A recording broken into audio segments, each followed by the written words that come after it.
Hello, everyone, and welcome to episode 2 of the Viridian Hills podcast. I'm Holden, and I'm joined today by Dad again for the second time on the channel. 2 for 2 so far, and also we have a very special guest, my longtime co-host from the other side of the world, right? We got the Eastern Wonder over here. We got Simoun. How's it going, Simoun? You're from the Philippines, and you have a lot of interesting things to say. So I don't know, say some of them now, I guess, to bring people in. Because I don't know. Yeah, I don't know. Yeah, I don't know. I live in the Philippines. I've been born and raised here, so mostly a lot of things that I can share is probably what how things really works here, I guess.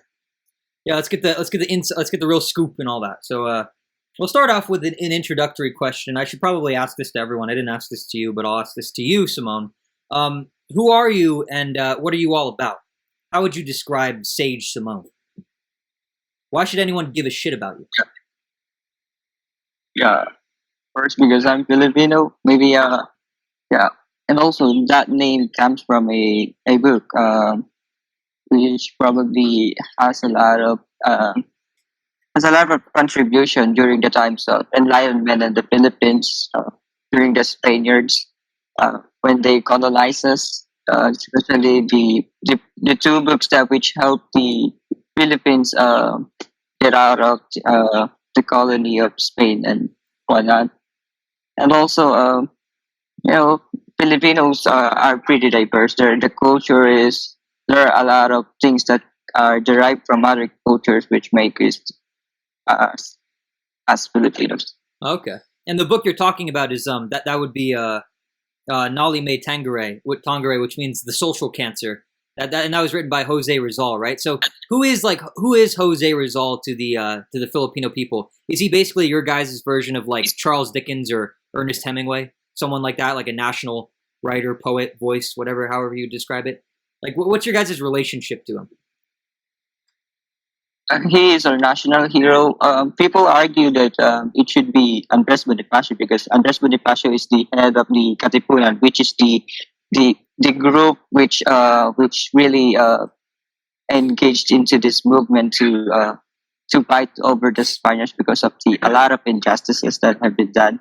But Jose Rizal is the first Filipino who do all these things. I mean, through his books, through his writing, he enlightened all the Filipinos their patriotism.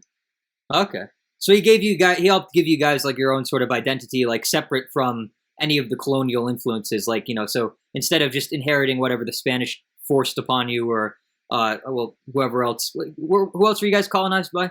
It was the Spanish and the French, right, or something like that.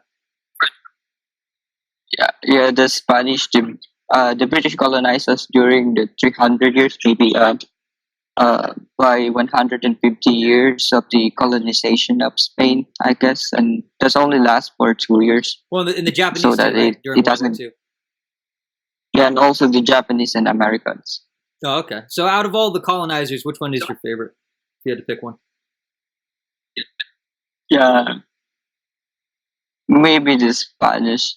Okay, cool. Yeah. I don't know. Are you like? Does it bother you today? Is it? Yeah. So do you see it as like a historical thing? Like, oh, this just happened a while ago, or does it bother you? Do you wish that like you guys weren't colonized or whatever? Do you wish that you could like move away from it? Like, how do you feel about it in the present time in 2021? The whole colonization thing. Yeah, it's pretty bad. Uh, Being aware of all those things that happened in the past, but that's why I guess that's what makes us Filipino. Because all those things, all those churches, all those architecture, all those beliefs and superstitious whatnots are still here. We still practice them on our day-to-day lives. Yeah. And so, Simoun, your namesake, that's a character from the sequel to Nali Me Tangere, the social cancer. The sequel is called El Filibusterismo. And the Simoun is basically like a bad guy in that, right? Like he's the character from the first book, but now he's like kind of like a rogue or something, and he just like kills people or whatever. It's weird. but that's where you get your name from. And so what I want to ask you, Simone, is like, I don't know, do those books hold up to you? Like, is Jose Rizal, is he a timeless writer, or is he obsolete today by today's standards? Like, can you still read him and enjoy him? And would you recommend like other people to read him and enjoy him? And like it, and also, is he a good way to like learn about the Filipino people and the Filipino culture and stuff? Like, is he an accurate voice, or however you would want to describe it? Like, is he the sage that you guys need, or what's your take on all of that? Yeah, I guess the fact that we still study him at school, or all these groups are we need to do a book reports during ninth grade and tenth grade about it. And also reading the book, it's also helped us to look at what is the state of the country it is now. It seems like that even though that a lot of a lot of years have passed, it's still the same. The social problem, the symbolism that he used with each of the character, all those social issues are still here. And what's the English name of the sequel, by the way? It's El Filibusterismo, but what does that mean in English? Is it just the filibuster or something? First, I want to. Noli Me Tangere, I guess, from Spanish, if you're going to translate it in English, it's Touch Me Not. So, and also El Filibusterismo is about filibustero. What is it in English? I forget. It's about someone that who a revolutionist, I guess. Okay, so it's basically Touch Me Not and The Revolutionists. Those would be the direct English translations, but it's a little complicated because they were also published under alternative names in countries outside of the Philippines. So the title that they go with outside of the Philippines is The Social Cancer for the first one, and then for the second one, I'm not entirely sure, but that's besides the point. So, in a nutshell, Simone, tell me this: what is it like being a Filipino today? What has your experience been like? Just in a general broad. I know that's a really broad question, but what is it like being Filipino from how you see it? Yeah, maybe. Uh, I don't know. A lot of people here in the Philippines thought that they're not really proud of being Filipinos because there are a lot of issues here in the Philippines, especially with our political system. It's really bad. I don't know. There's not really a progress if we're going to depend on those politicians and all those people, authorities. But I guess it's when you look at a different perspective, there are also a lot of good things to say about the Philippines. I mean, the fact that we are able to come up uh, with that thought that this there are things that we need to focus on. We need to improve, I guess. Yeah. And also, yeah, we are able to embrace all the even though there are a lot of bad things that happen, especially with the people who colonize us, the countries, uh, we are able still to enjoy what their big contributions in our country. Nice. So these days, the way I see it, it's like, you got some problems with China kind of taking over some of your islands or whatever. You guys are in debt to them, or what you got like the army and the navy and shit, like kind of fucking your shit up in certain parts of the area. You've also got, the politicians who lie and they spew their invective and all these people. You got all these Filipinos on Facebook and, other forms of social media. Facebook is still the most popular form of social media over there. But you've got all these kind of weird like political debates and stuff. You got what is it like the DSP versus like what is that thing with like the Duterte? What are the two parties? Basically, your guys' version of the Democrats and Republicans, right? The DDS and also the Dilawan or the Liberal Party. Yeah, could you explain what those are and like what they mean and what that whole situation with Duterte is and why so many people hate him? They seem to like have it out for him. He's like the Filipino Trump in a certain sense. Because he's not really educated enough to be the president, because he doesn't know a lot of things. He's not even planning at all what's his next move, especially during this pandemic. It seems like that we're going 2 years on lockdowns, series of lockdowns. Ah, Is the country still all locked down and no flights in or out? Yeah, I guess there are flights in Europe, but it's limited. It's not as how it used to compare it with other countries. So what do you need to leave the Philippines?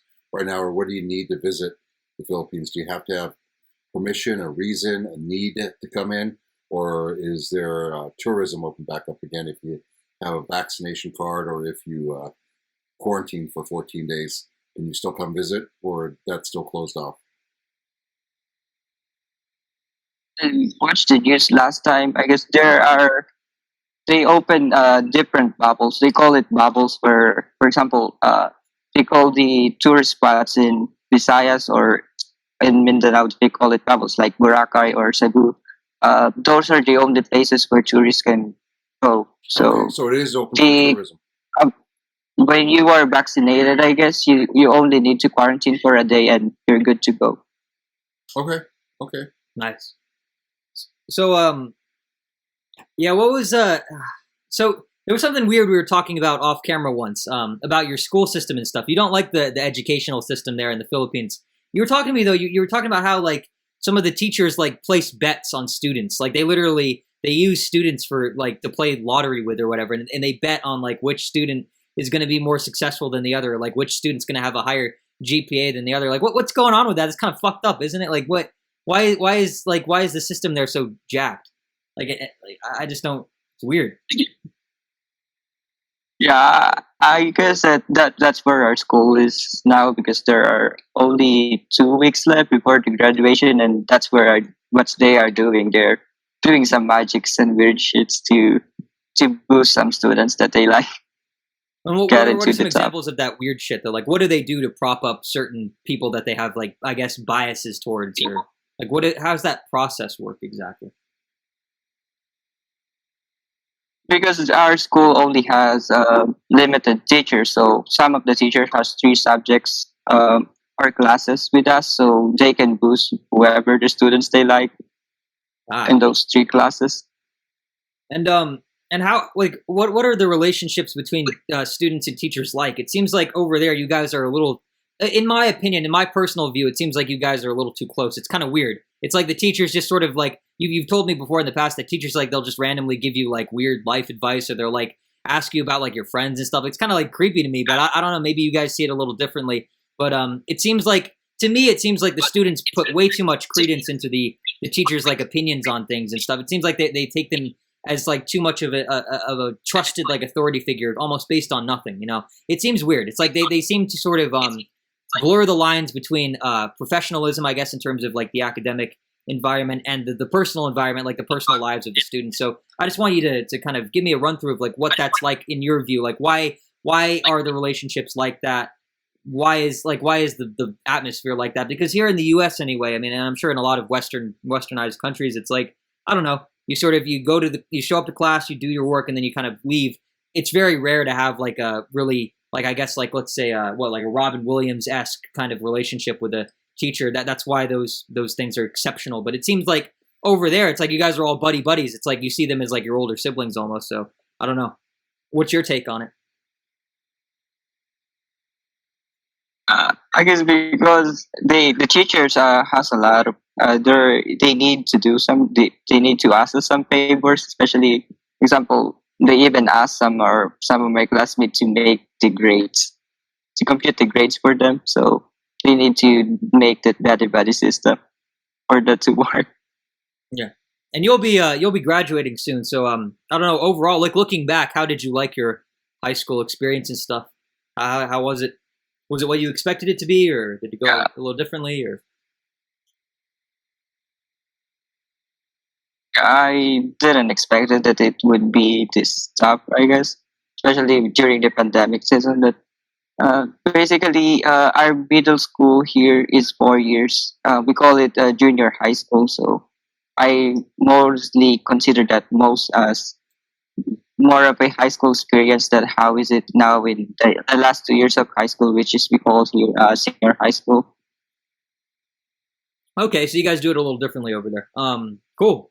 And well, so you'll be going to college soon enough, right? So what are your plans for the future? Are you gonna get you gonna get a job? You gonna go anywhere? Move out of your parents' house? Like what do you got slated for what's coming up ahead? I guess.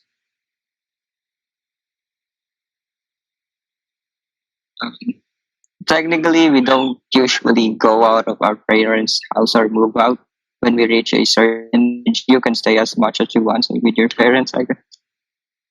Okay. Um, yeah, my plan for college, I applied in this university nearby, civil engineering. So that would be my first step to get out of this country to get a good paying job abroad. Okay. Civil engineering. So you want to leave the Philippines eventually. Your long term plan is to what, immigrate? Yeah, maybe, but we'll see how will things will turn up uh, through the years, I guess. Okay. Well, and why do you want to leave so bad? I mean, is it really like that big? Is it like that tough out there? There are a lot of things. There are a lot of good things here. For example, the community is very good. I mean, we're kind of close, I guess. But the problem is, especially with work and pay, it's not really that much. It's just enough to make a living. It's not, and sometimes it's not really that much enough at all. Oh, okay, I got you. Sure. So yeah, I don't know. You have any like fun facts you want to tell us about the Philippines before we move on to the next portion of the discussion? Anything you want to tell the world about your country and your people, your culture? There are a lot of islands in the Philippines, 7,111 or 16 islands. I almost forgot.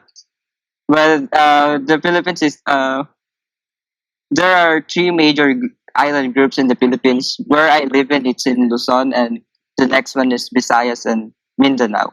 Okay, Luzbi Minda. cool.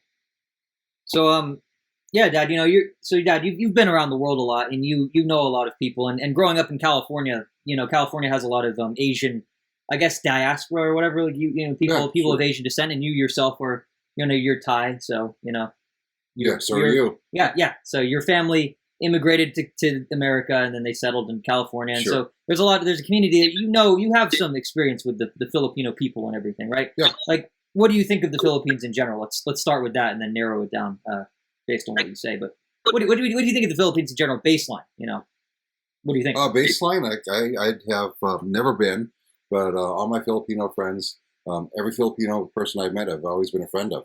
I find the family values, the culture, very welcoming. They are very friendly. If you can categorize a group of or ethnic group of people with a couple of characteristics and describe them as something I would say basically friendly and family oriented. My issues with the Philippines aren't have nothing to do with the Philippines or the original Tagalog people. It's just with the consistent turnover of colonization and occupation by other countries, which has diluted what I feel the original Filipino or Pinoy people, were. I don't know how many generations or hundreds of years that goes back, but that's not a problem I have. That's an observation I have, and it's something that bothers me. That I would just love to see if the Filipino people were able to develop their own culture without being colonized. Like Thailand. Thailand's never been colonized. It was occupied by the Japanese briefly during World War II, but otherwise, that culture is purely Thai. And I've always wondered, what the Philippines would look like had they been able to do the same thing, or even with like China, Okay. Well, they got that new Netflix show, right? Like, you like that? Oh, Trece? Yeah. Yeah. That's a good one. And I like the direction. Have you seen that, Simoun, Trece, on Netflix? Yeah, I have seen it. I like it because it's really a Filipino show. I guess that Yeah. they are able to showcase some of the superstitious belief right before we got colonized. Yep. So it's really accurate. I really love that one. And I love the artistic direction that they've done on that. They've been able to take the original comic, because she's not as pretty. Let's cut right down to it and just say the obvious, that the way she was drawn in the original comics, she isn't as pretty as she's portrayed in the animation, right? But I like how they've given her, they've given Alexandra Trece, they've given her a makeover, but they still make her distinctly look Filipino. She doesn't look like a Japanese anime or just a cut and paste from another series or anything like that. She looks distinctly Filipino, and so do most of the characters, the way they were animated. So that's fantastic. I figured that was groundbreaking right there. You know, for the producers and the art designers and everything to have done that and keep it very distinctly Filipino. My hat's off to that. I've got a question for you. When the twins call Alexandra bossing, is that a Filipino word for a female boss, or is that just slang?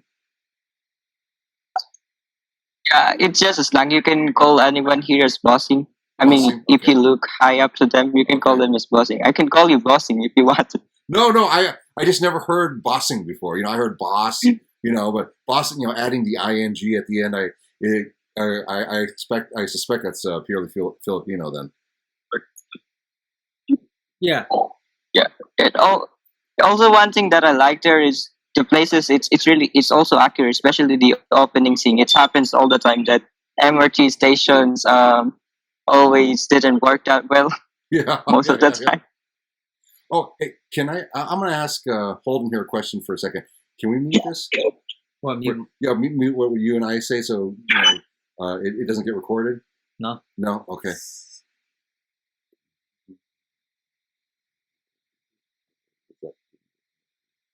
I don't care. I mean, that's more his thing. Oh, okay. Okay. Well, I didn't know. Oh, go ahead. Okay.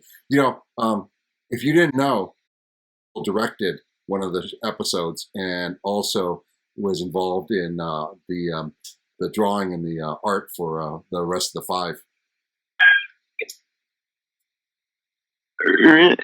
Yeah, I screenshot that part. Oh, did you? Okay, so I'm you saw about you knew to that. ask Oh, is that your ask brother? Is that Regan. your family? I asked Holden about it. Okay.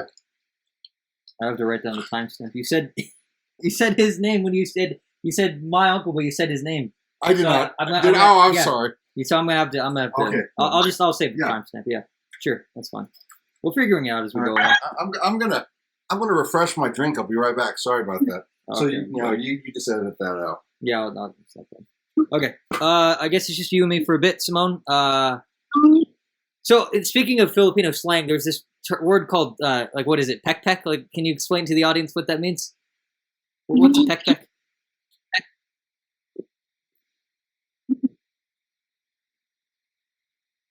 Yeah. I don't know. It's not much a big deal what it is, but it's just a female genital, and that's all. There are a lot of variation of that word depending on where you came from, because there are 150 dialects that are spoken here in the Philippines, and it's a pity that I only know one.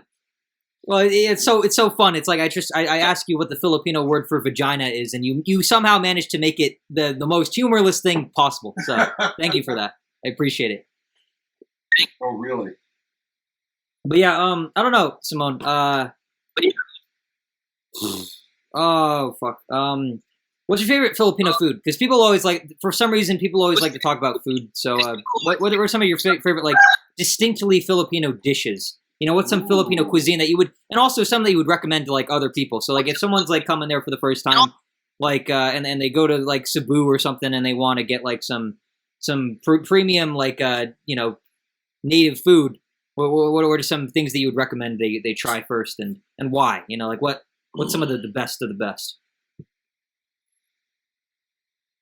Filipinos are always arguing between adobo and sinigang, which is the ultimate Filipino food. But if I'm going to choose between the two, I'll choose adobo because it's right before we got colonized. I heard that they've been doing that right before, but the process. But because there are 101 ways to cook adobo, so probably the most well known adobo night now is they're using soy sauce and putting some potatoes in it. Okay. Well, and so for those of But us who my don't know what favorite that Filipino course, I guess, is palabok, pancit palabok, but it has some Chinese origins. Okay. And what is adobo? What is that? Is it like rice or something? Oh no. It could be a chicken or pork or maybe fish where you will boil with where you saute with soy sauce or maybe boil with them. It depends on what region you came from or how your family cooks them. There are different ways to cook it.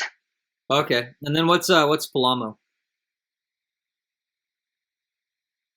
Paloma, Whatever you said. palabok. Palabok is similar to chai and noodles. Okay, Noodles with some eggs and also I forgot what are the things that they put on palabok. right, yeah. Yeah, so what did you think of the niroguri spicy seafood that I recommended you? Did you like it? The ramen? Yeah, I like it. It's similar. It has a similar taste with the yeah with Nissan ramen, which are usually eat here. Is that spicy seafood? Is that like something that you guys usually have, or like those same sort of spices and tastes and stuff in the Philippines, or was it different? I don't know, like when you had it. Um, I don't usually eat spicy food before, but yeah, it depends on your preference. But Filipinos now are more into Chinese or Japanese or Korean foods, so we're now introduced to these kinds of uh tastes. Yeah, cool. And every country kind of you can kind of describe like a national like cuisine with certain like I don't know, so like that, like a lot of Thai foods like kind of citrusy and like sour, sweet sour, right? Citrus, Like fragrant, very herbal with bright flavors. So you have you know uh, lime with basil and lemongrass. You have the fish sauce also with dark oyster sauce.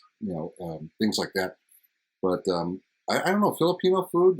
I really have to honestly, aside from pancit noodles and lumpia, I really haven't been able to. I haven't visited the Philippines, and I haven't sat down at a Filipino restaurant or anything like that. We don't really have them here. sure. So Simone, like how would you listen to what he did for the Thai cuisine? Do the same for Filipino cuisine.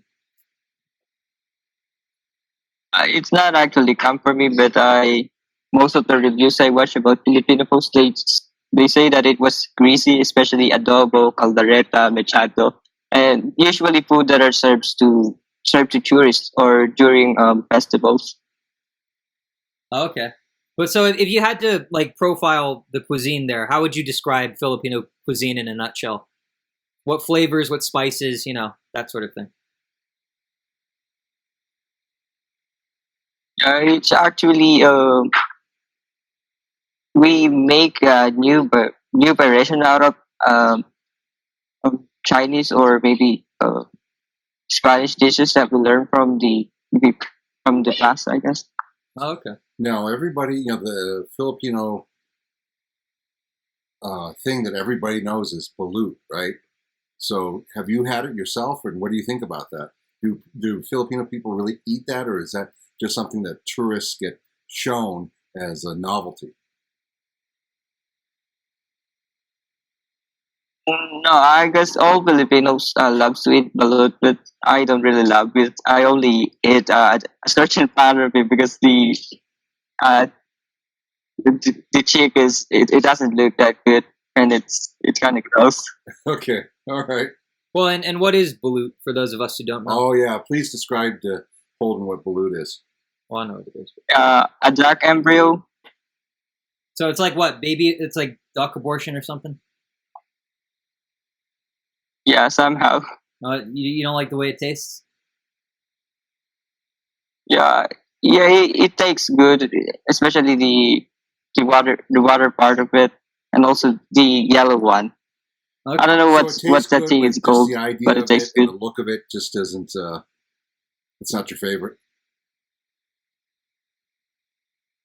Yeah, it's not my favorite because yeah, it tastes weird. Some people it's not actually a Filipino. Not all Filipino like it. It depends on your perspective regarding it. Okay, all right. Nice.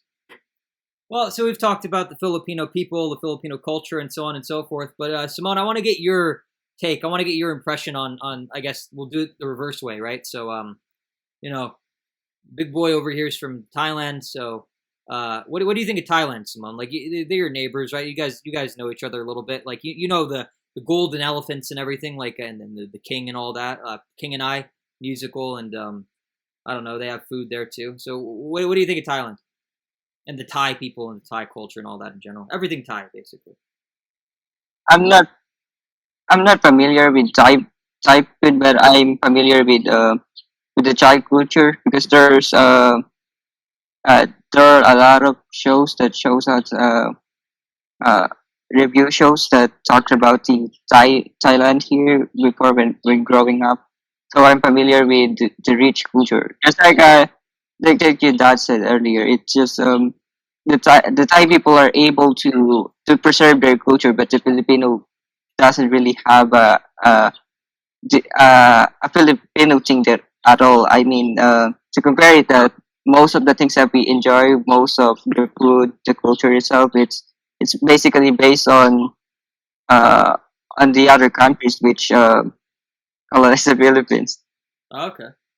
What do you think of Thai lady boys? I don't know, but it's kind of weird here because they're showing us this BL series from Thailand, and it's kind of been a hit here in the Philippines. It's kind of weird. What video? BL series, the Boy Love series. It's weird. What's it called? Boy love series? Yeah, it's really weird. Oh, nice, great, cool. That's. That's what Thailand is what known here right now. Oh, cool. Uh, oh man. But yeah. So I don't know.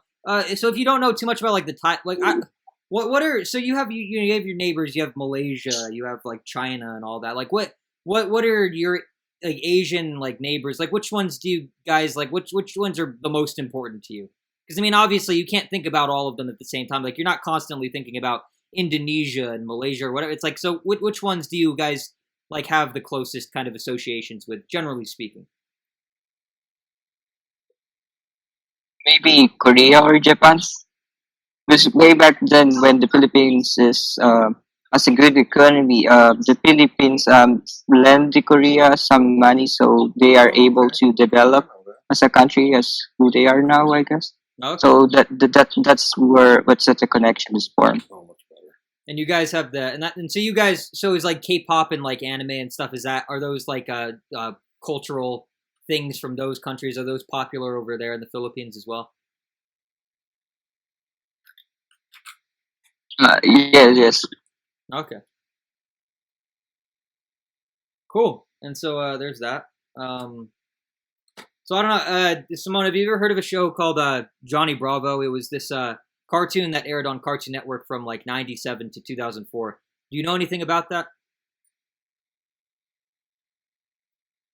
Yeah, I used to watch that show growing up here in the Philippines. They used to translate it in Filipino. They dub it in Filipino. Okay. Well, did you know that the guy is the creator is actually like a Filipino American, Van Partible? His family's from there, so there's a connection. Yeah, I just know it when you told me before. Okay. Well, Dad, if you want to talk about that, you actually knew the guy, didn't you? You knew the creator of Johnny Bravo. Yeah. His older brother was my friend growing up, and so I spent time. I knew all the brothers and everything in the family, so that's my little connection. Okay. Yeah. Were they Filipino though? Like, Oh, yeah.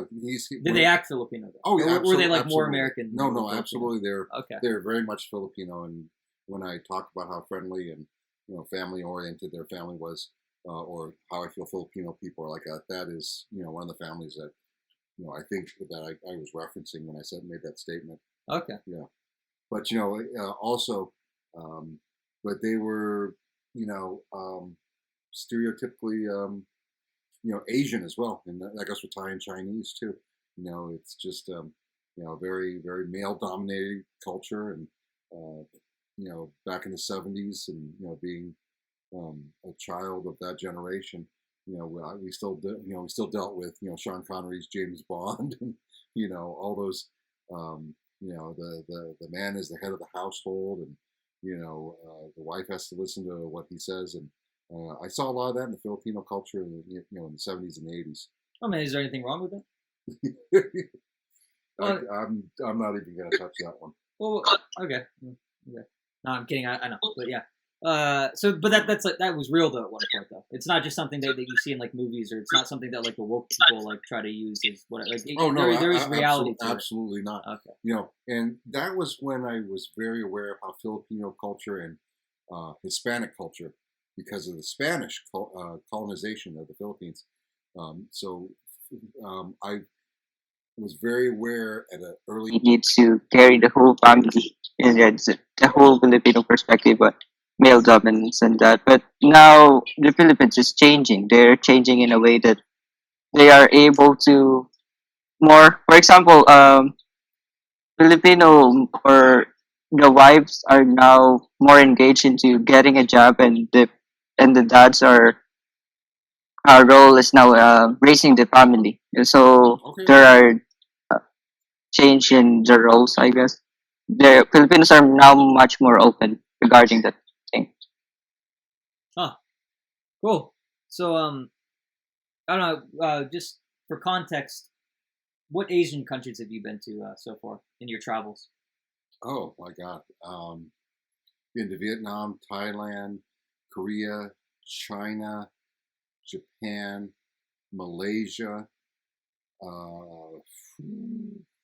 If you want to count Western Asia, been to Pakistan, been to the Middle East.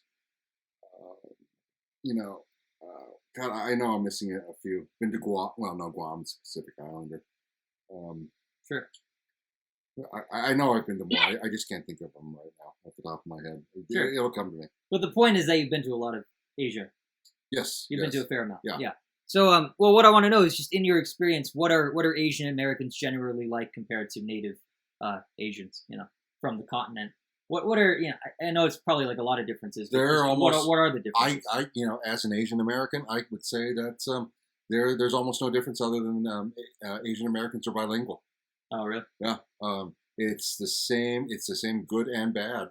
We have the Asian Americans are almost the same whether. Well, so I'm not just talking about people who like no offense. I'm talking about people. When I say Asian American, I'm generally meaning like people who are of Asian descent but grew up in America, but also have that tie to the culture. But not just people who are other than the bilingual. That's what I'm saying. They still want to drive the BMW. They still want to have the Rolex. They still want to have the right zip code. They would still want to go to Berkeley. They still want to go to Pepperdine, Cornell.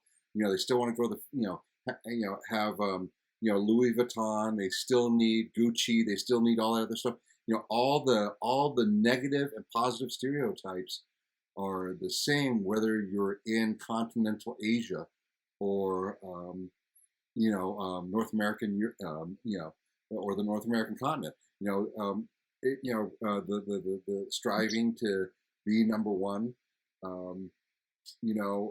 is the same whether you're in Sodang and Korea, or you're in Torrance, California.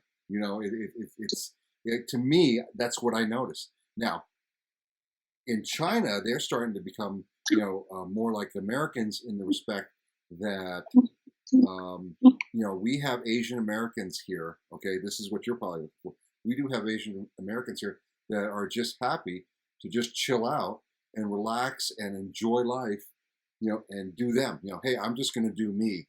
We've seen that, and that's the part I identify with. If you haven't figured that out yet from your father, I'm okay just doing me. I don't have to have a 4.3 GPA. I didn't have to go to Ivy League school.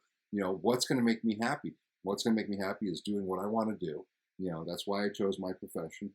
And, I'm not always chasing the dollar. I've most recently, you've noticed I walked away from a higher paying job to take a pay cut so I can start over again. because that other job was killing me, even though it was good money. And I'm sorry about that because, we weren't able to, pay for a few things, but, we never had to worry about, buying food or making the mortgage payment or paying any of the bills. We just, didn't have extra, money to put in the 401k or, spend on an Ivy League school. So I apologize for that. But getting back to our topic, we have the Chinese now that they have this movement. If you haven't heard about it yet, it's just, hey, lying down. Have you heard about that one? Chinese people, it's called the lie down movement, and they just, they're just, hey, they're refusing to go to school. They're refusing to work the factory jobs and, marry and support, their family, their grandparents, their dads, their wives' dads, and their wives' family and everything like that. They're just going to do them, and that's a big problem for the CCP right now because they're having their own little quiet. That scares the Communist Party of China because not everybody's striving to go to work and work because they work they work. They call it 996, 9 a.m. to 9 p.m. and then 6 days a week. Yeah. Other than Golden Week. That's why Golden Week's such a big deal in Asia because Golden Week's the only time that they get to travel and they get to go see their families and have a vacation because they're working 6 days a week, 12 hours a day. For $75 a day.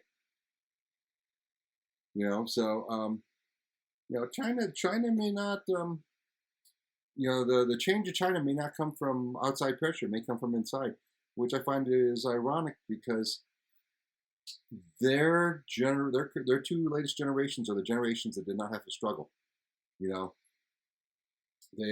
remember history. They don't remember what it was like. Mao Zedong. Yeah, they don't remember the Mao times when 100 people were years starving. forward, and everything. Yeah, great leap forward. We're not going to talk about that because I'm just not. You don't feel like it? I don't feel like it. There's a lot, and I just don't have my words right now. China has a rich history, though. Ancient culture and everything. No, they did have a rich history. Gunpowder. They had a rich history until they destroyed it all. Yeah, it's just weird, though. Until they destroyed it all, and then all the people from China, our heritage, all the people from China took that history and ran to Taiwan. So Taiwan is really the custodian of true Chinese history right now. All the scrolls, all the texts. Taiwan isn't a country. It's a country. Taiwan isn't a country. Taiwan is a goddamn country. Taiwan isn't a country. Taiwan is a country. It's a part of China. That is basically the steward and the torch bearer and the holder of true Chinese culture. Yeah, they're the underdogs. Yeah, they hold everything because everybody fled to Taiwan with and the only things that survived that weren't burned, destroyed by the CCP are in Taiwan now.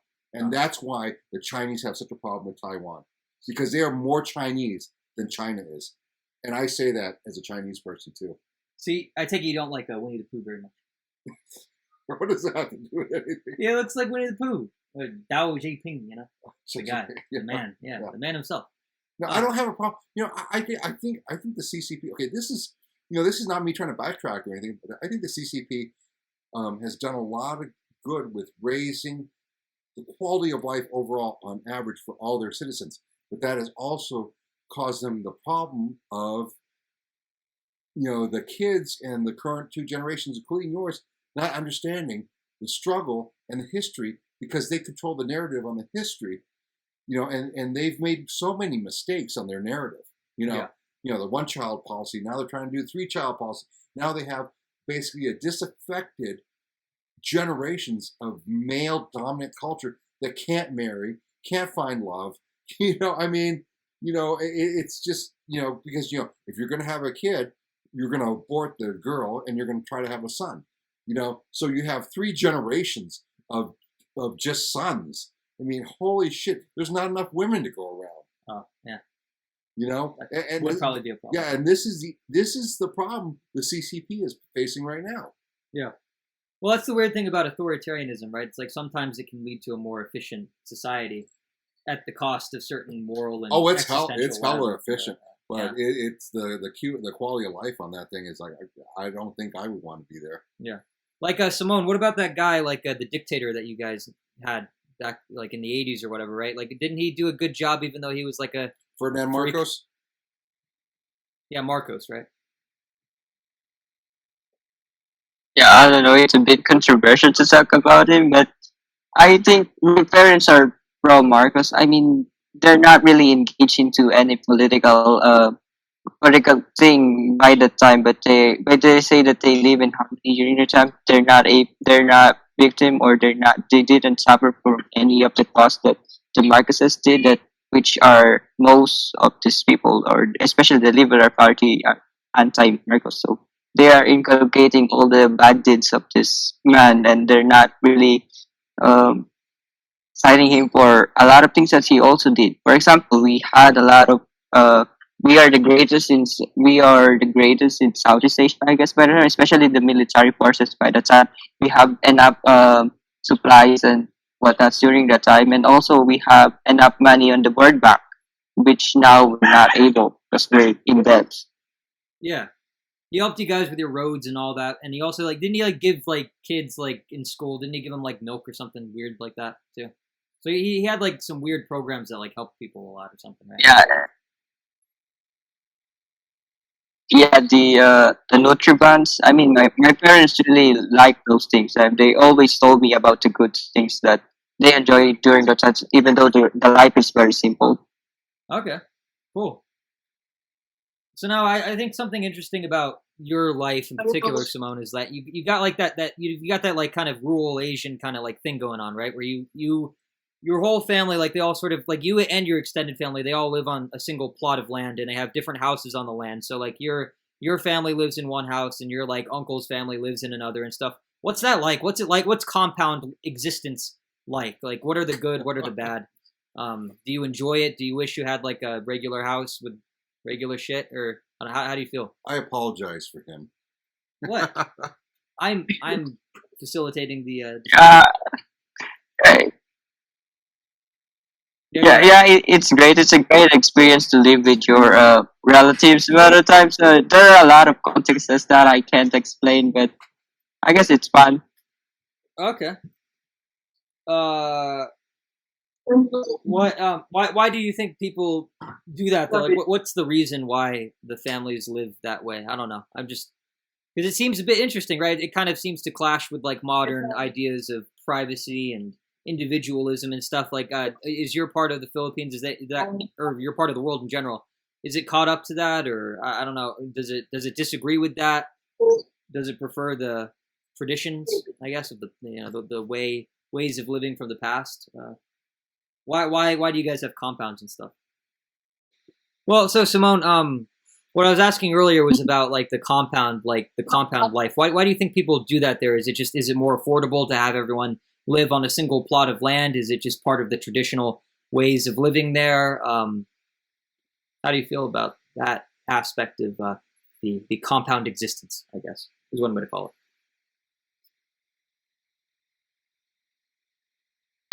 First, it's much more affordable because when you run supplies, you can ask your aunties when do you need something. I guess, and it enables you. For example, every weekend we have some together. We share some food. We share some stories. Cousins play together growing up. The people who guide you throughout the year. You know. Okay, so you guys have like a built-in system then. So the kids all have friends, like you always have support. Like if you need a favor or something, you can just go next door, and it's on the same plot. So it's all just kind of it just it's convenient and that makes sense. But I don't know. Are there parts of the Philippines like in the urban areas? Are there parts where people don't do that, like where people just kind of live by themselves and maybe it's like I don't know too like let's say like but is it I guess do people for college and stuff like do they have roommates like they're not related but they just live together and that sort of thing? Do you have other sort of living arrangements, or is this generally like the standard for the country? This compound setup.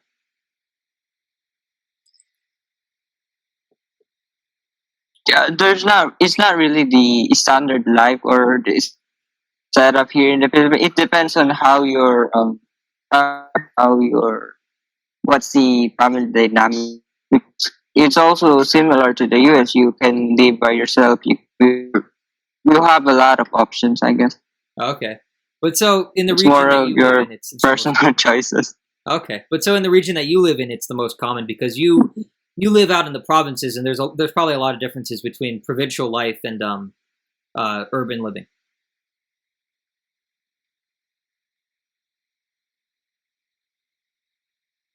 Um, Uh, I guess the numbers, the cost of living, it's much more cheaper in Manila. We're just 2 hours away from Manila. Okay.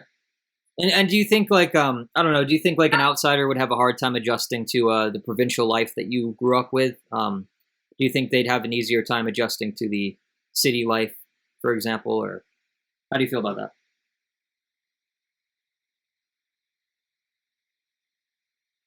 Uh, the only thing that what makes the city life different is also there are much more opportunities where you can. Also, there are uh, the cost of is a bit high, but I guess to adjust here in the province because the things that most people enjoy are also available here, especially the malls. Okay, cool.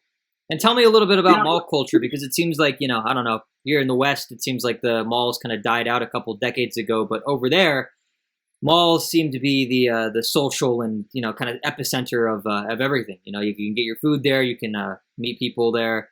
It's a thing. So Oh, so yeah, it's a thing in Australia right now too, and Singapore. nice. Yeah, mall culture is alive and well in Australia, New Zealand, and Singapore. I didn't know about the Philippines, but that seems like a good sign. So tell us about that, Simone. Yeah, good economics and all Australia, another Asian country I've been to. that. Yeah.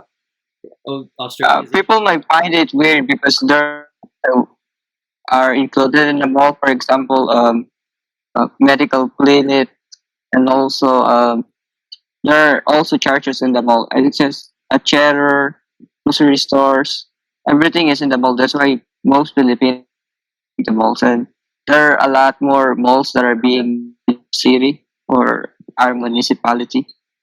Yeah, cool. Wait, what do you mean? How is Australia Asian? It's not on the continent, and are the people just descended from? Are they No, from Asian descent? well, it's still that's Asia because It's a different continent. Though. Yeah, It's well, its own no. separate. Think about the Maori and the Aboriginals; those are Asian people. So what you're saying though is that the people are It's geographically okay. Asian. Okay, that's what I was Yeah. wondering. Okay, cool. So municipalities and stuff. We were talking about something. But what are you doing? I don't know. I took a screen cap. Did you ruin the recording? No. Okay. Well, if it's broken, then Well, look, you're still recording. So I don't know. that's the thing. I just took a screen cap. See, you're still Yeah, recording. now it's showing up on the thing. Okay, it's okay, but Yeah. great. You could have done it from the video. That's okay. Whatever. I didn't want to wait for it to. I'm going to bed. It's a veritable fuck fest, is what it is. But it's okay. No, you're a hot mess. Okay, I am. Come on, stop. It is what it is. Oh my god. Okay. What do you think of what do you think of like all the people that come to the Philippines just to have sex, Simone? What do you think of like, the outsider? Like they go, they want like they just want like the Filipina, the premium Filipino real estate or whatever. Like what do you think of that whole situation? Like is it something you like? Is it something you dislike? I don't know what the term for it would be, but maybe sex tourism, if we're going to put a Sex name tourism, on it. yeah. Yeah. What do you think of sex tourism in the Philippines? Thailand suffers from the same thing. Yeah. It's really a situation, especially during the uh, a lot of vision that are I guess the world will never know. Yeah, cool. I don't know. What do you think about it? still in today.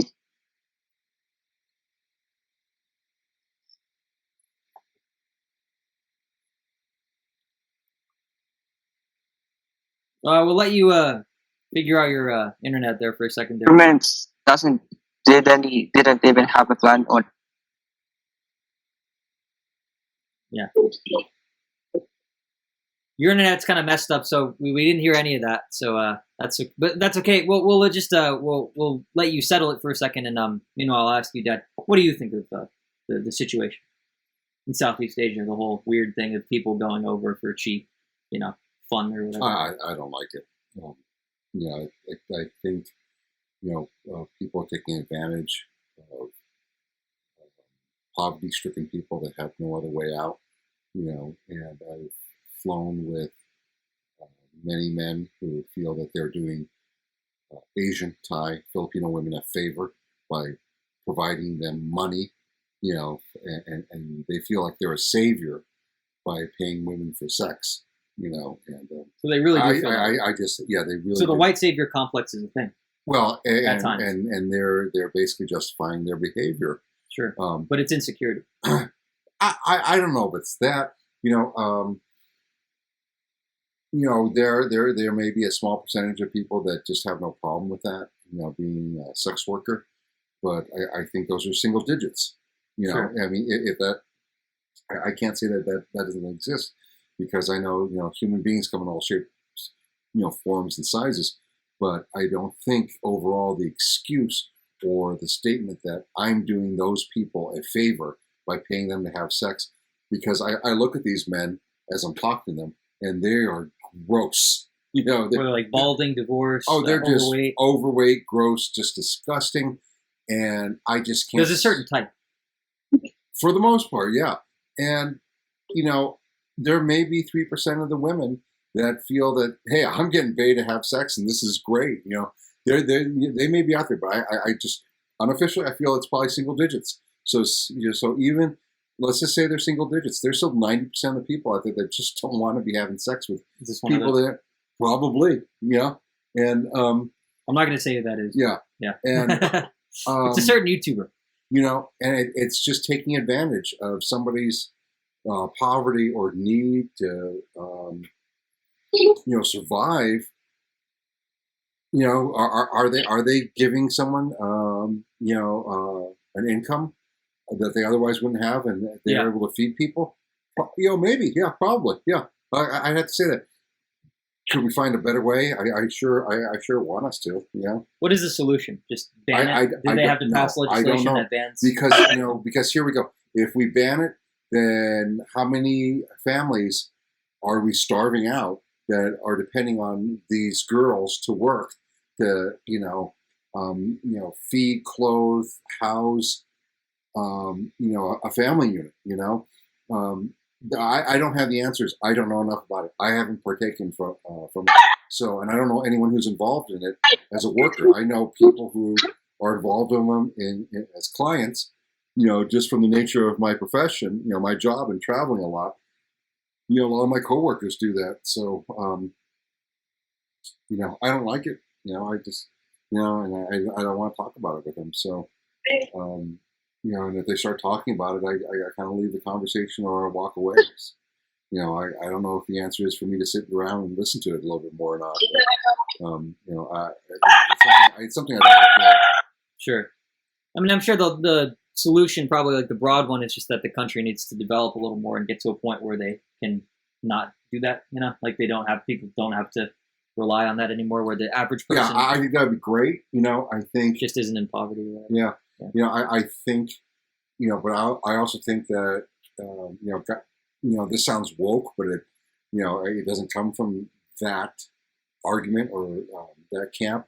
I think that a woman's body is her own still, and she should be able to do what she wants with it. So if there's a woman out there that wants to make money from having sex, she could do that, but she shouldn't be forced into it. Sure. There's a difference. You know what I'm saying? Yeah. And so if we make that legal and we find out that only 1 in 10,000 or 1 in 100,000 women want to do that, then that's just the way it is. Yeah. But I think the sex tourism in the Philippines and Thailand is just basically it's a bit disgusting for me. It's a bit distasteful for me. Would you ever become a sex worker, Simoun? No, no. Yeah. And there, aside from sex tourism, I guess there is also alarming teenage pregnancy rate here in the Philippines. Really?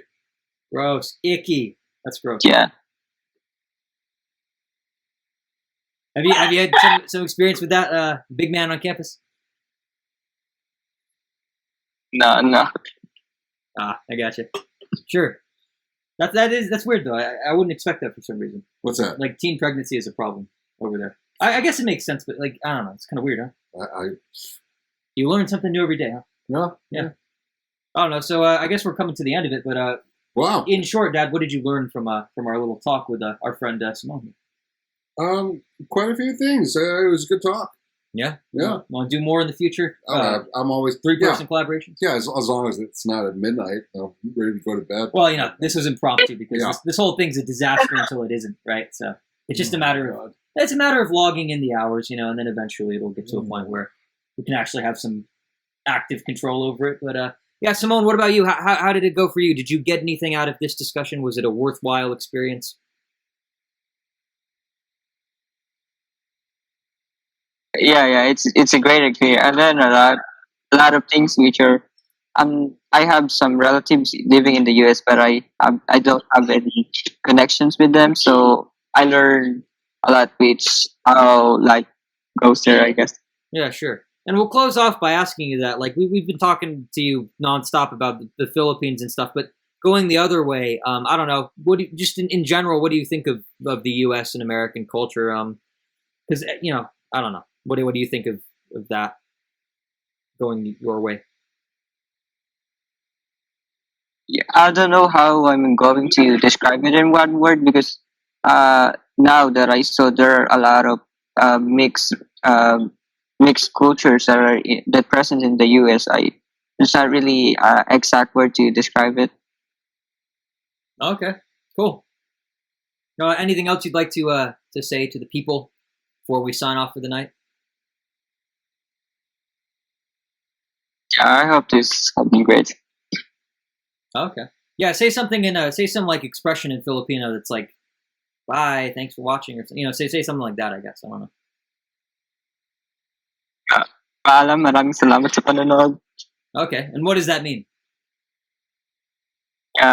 Thanks for watching. Okay, cool. All right, so Goodbye and thank you so much for watching. Hurrah! nice. Is there anything you want to add? No. No. Okay, cool. All right, well, thank you guys for watching the second episode of the Viridian Hills podcast. I'm Holden, Dad, Simoun, and hopefully we'll be doing many more of these in the future very soon. Do all of the great YouTube stuff, like, comments, share, subscribe. The more interaction we get, the better. Yeah, we're hoping to start a small little community, nice, close-knit, just whatever. It is what it is. We'll see how it goes. The future has all the possibilities, and it just depends on how those materialize and what we decide to do and how shit we are before we get good. So yeah, take care and bye for now.